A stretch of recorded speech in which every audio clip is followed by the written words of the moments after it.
Introductory ইট, introductory দেয়ার। আমরা জানি ইট একটা প্রোনাউন, দেয়ার হচ্ছে অ্যাডভার্ব।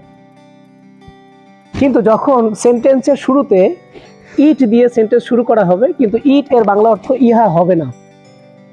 কোনো সেন্টেন্স শুরুতে যখন নির্ধারিত কোনো সাবজেক্ট থাকে না, ইট দিয়ে শুরু করা হয়, it is, it was, it will be, it was, it দিয়ে সেন্টেন্স শুরু করা হয়, কিন্তু ইটের অর্থ থাকে না, ইহা থাকে না, তখন এটাকে বলা হয় ইন্ট্রোডাক্টরি ইট।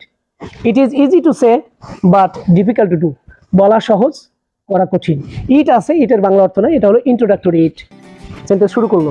আর দেয়ার, ইন্ট্রোডাক্টরি দেয়ার হচ্ছে কোনো সেন্টেন্সে সাবজেক্ট খুঁজে পাওয়া না গেলে, অর্থাৎ কোনো স্থানে কোনো কিছু আছে অথবা নাই বুঝালে, সেখানে there is, there R, there was, there were, এরপরে যা আছে যে স্থানে আছে বসায় দিতে হয়।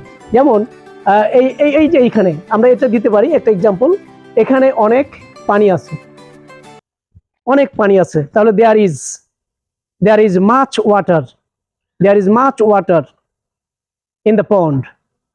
আমার পিছনে গাছ আছে, আমার পিছনে, তার মানে কি there is a tree behind me,